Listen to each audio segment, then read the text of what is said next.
This is Gina here. I just wanted to let you know that you spoke and I listened. I know you guys are really, really interested in learning more about your gifts and where they come from, how you develop them. So I'm going to do a little series here about different things that have to do with your gifts. So first, what I want to talk about is we call them in the spiritual world the clairs. So these are all the different gifts of how you would get messages, how you would know things, how everything shows up for you.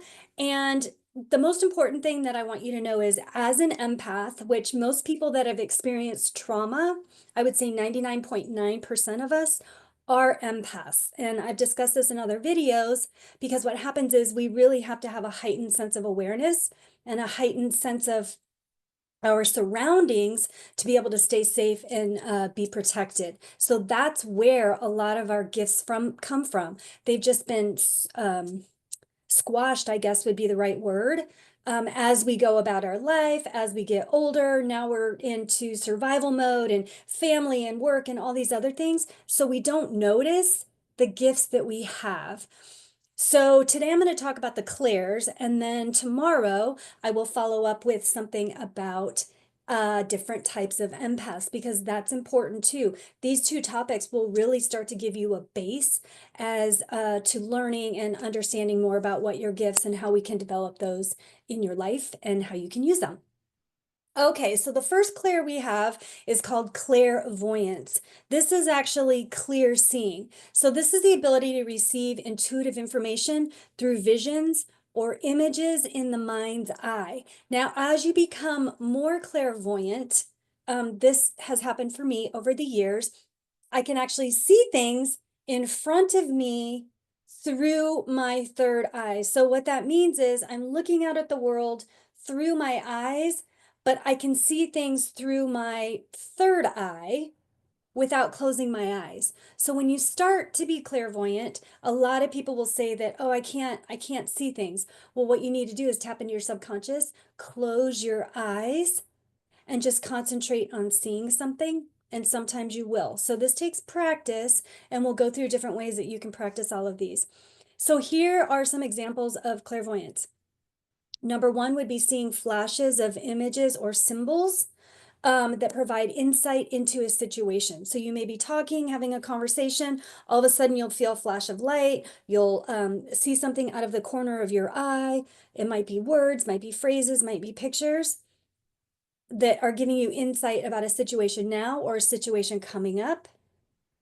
This is also visualizing a future event before it happens. So some clairvoyants they have premonitory gifts, either through dreams or in real life, they'll get a flash of something that's gonna happen. Now, this takes time to understand, and a lot of our clairs are developed when we pay attention of history, things that happened over and over again, so that we can actually track it, so then we can actually look back and go, okay, this is a gift that I have. This is a gift that's developing, and now I can pay more attention to it. Okay.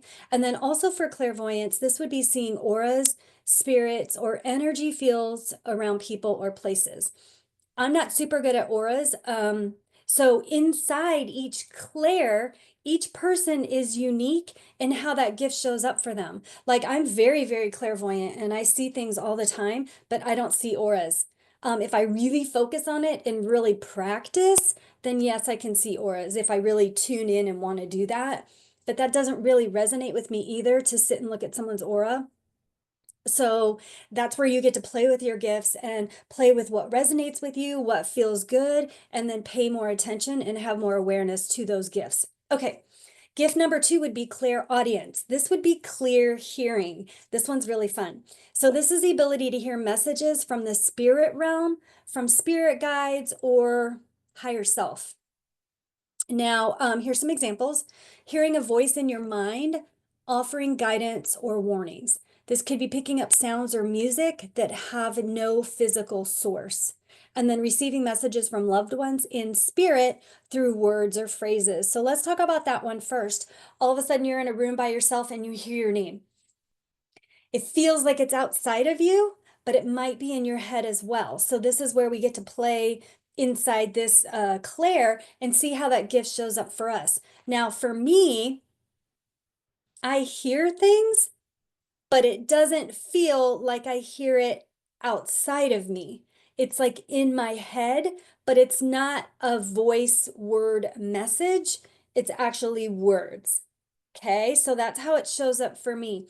I have on occasion doing Reiki or in a healing session with clients, I will actually hear music or hear words that are outside of me. So now a clairaudience example for me would also be I was driving down PCH in Laguna Beach, and I'll never forget it.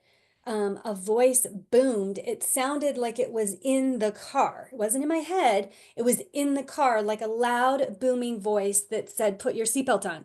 Like it was gruff and stern, like a father, but very loving. So it was like loud, booming in the car, "Put your seatbelt on." I didn't. So 2 minutes later, I heard it again, a voice outside of me in the car saying, "Put your seatbelt on." I did. 5 minutes later, I got in a major accident, tacoed my car. They had to crowbar me out. It was like a whole thing. So I probably would have died if I wouldn't have put my seatbelt on. So that is an example of clear hearing. Like you absolutely 100% hear it outside of you. Also shows up in your mind. So you could have a thought or a message come across through your mind and it feels like words. It feels like you hear the words in your head. I can't really explain it other than that. You'll have to play with that one a little bit, and we can have a question and answer and kind of talk about this. And then, of course, receiving messages from loved ones. This could be in dreams. This could be out loud. All types of different things like that. So I hope that helps. Okay, so number 3 is clairsentience. This would be clear feeling. So this is the ability to feel energy, emotions, or sensations in the body that provide intuitive guidance. Clairsentience is probably the number one gift that comes online for an empath, okay? Empaths pick up energy, we pick up feelings from all the people around us, okay? So wait till we get into empaths because that's insane. Once you have tools and once you understand about being an empath, how your gifts and everything plays together. So clear feeling, here's some examples. Feeling someone's emotions without them saying anything. You've all probably experienced this. You get on a phone call with your friend and you can feel it. You just know something's off and you don't know why. Now, for you, this feels very normal. Let me share with you. If you are not gifted and you are not an empath, I'm telling you right now, this will not happen to you. There's a lot of people that are not aware, that have no idea what people are thinking or feeling. It feels very normal to you because you've been living with this gift for a very long time and you don't know that it's a gift. Okay, so feeling emotions without someone saying anything. This could be in person, this could be in a group setting, this could be on the phone. You could even feel emotions over text messages, voicemails, emails. Okay, this is also experiencing a gut feeling or strong sensation when entering a room. So there's your emotion feeling again. And then feeling a spirit's presence through tingling, pressure, or warmth. So a lot of people are like, well, I can't see spirits. I don't feel spirits. I want to be able to. You probably do. You just aren't paying attention to it because it's so second nature. So if you really want to practice this, if you know you're clairsentient because some of these examples resonate with you, one of the fun things you could do is really sit and ask a spirit or a presence or someone that's passed to the light to come forward and show you by tingling or pressure or warmth somewhere in your body. So you can play with this a little bit to really get into that gift, and we'll talk. There's plenty more information coming around all of this. Okay, number 4, claircognizance. This is clear knowing. So this is the ability to just know information without a logical explanation. So I was clairvoyant and claircognizant at the same time when I was a kid and didn't know it. I lost a lot of friends being claircognizant because messages would come through and I just thought it was me and I would blurt things out and I would tell people messages. Well, if people aren't ready to hear the message, they get very upset and very angry. So in the spirit world, when we have our gifts and things like this, I do teach that it's very important to ask for permission. If you get a message that comes through or you know something, it's very important to ask permission to be able to give that information to someone. They might not be ready to hear it. So here's some examples of clear knowing. Instantly knowing the truth about a situation without prior knowledge. Having an inner certainty about what someone is going through. So you know that you know that you know this is what's going on with someone, even though they present totally different, or they deny it, or their outside actions show something different. That's an example of that. Instantly knowing the truth about a situation without prior knowledge. This could be you go into a room, you meet people, you meet new people that are friends of friends that you already have. All your friends love this person, think this person is amazing, and just raves about this person. And you have a feeling and a knowing that there's something off with that person. Okay. Trust your gut. Trust your clear knowing. 9 times out of 10, if you sit back and watch, things will unravel, and what you thought or what you knew will become more clear, or you'll hear situations come up with your friends about that person. That's one of the fun or maybe not so fun ways to actually test and practice that, Claire. So receiving sudden insights or ideas that later prove to be true. So that's part of that example of a person. It could be all of a sudden you just know that something's gonna happen on TV, or you know that something's gonna happen with your friend. You don't know how, you don't know why, you're just very clear that it's gonna happen, and it's so solid in your being and so solid in your thinking that you know that you know. Okay, that's clear knowing, that's claircognizance. Okay, this next one, I've never heard of it quite like this. Clairgustance. So this would be clear tasting.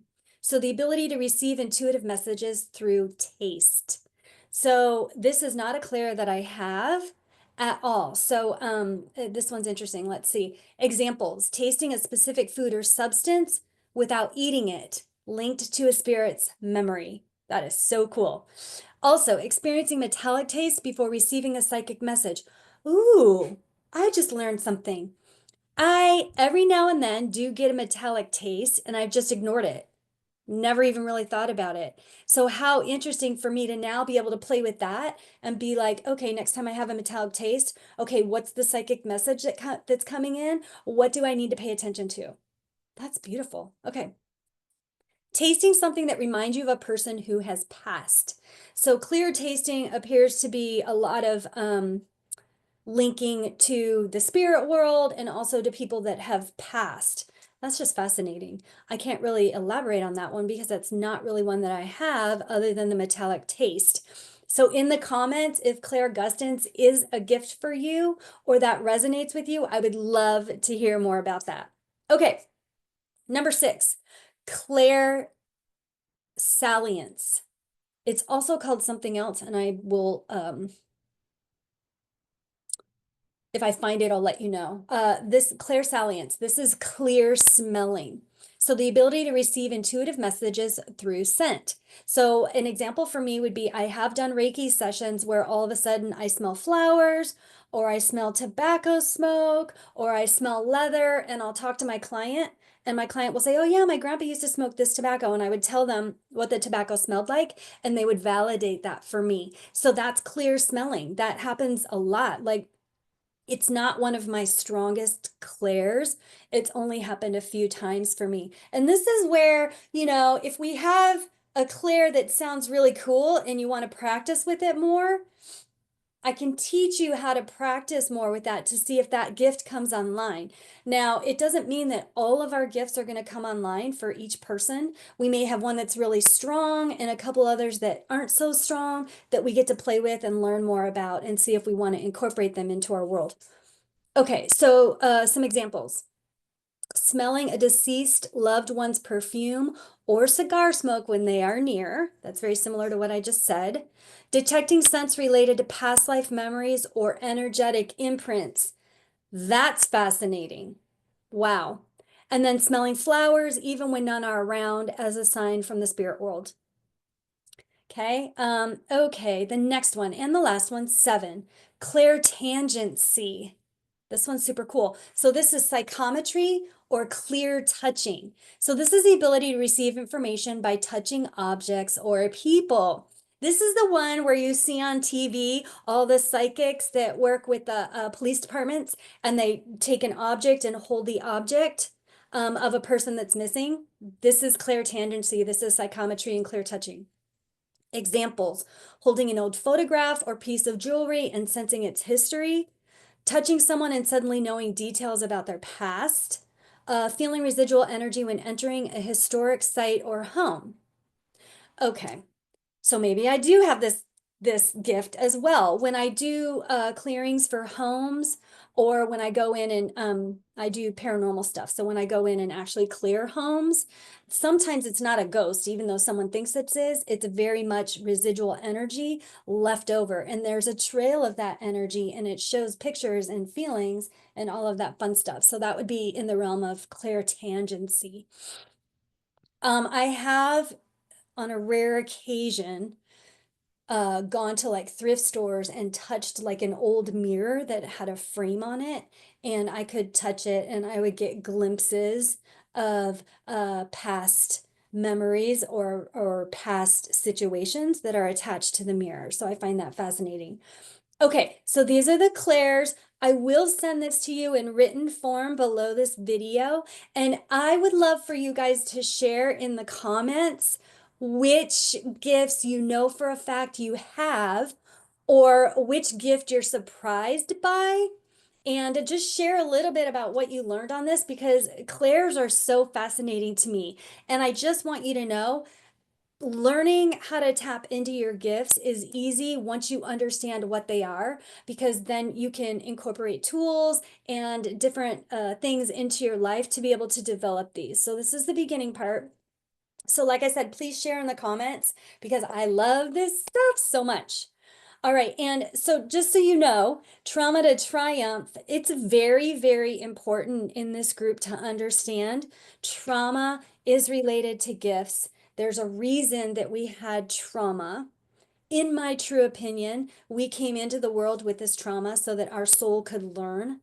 And so if we can learn to look at our trauma in a new perspective and in a new way, and bless it and heal it and take the gifts that have come from it moving forward, it will blow your life up. This is why I named this group Trauma to Triumph, because I believe truly there's huge transformation in taking a look at our trauma, not in a way that's painful, not in a way that dredges up all the old past and hurt, but to look at it through a lens of where we can look at the gifts of what are there, so that we can embrace what's happened since then and really move into the future. Okay, so that's it for now, and I love you guys, and I will talk to you soon.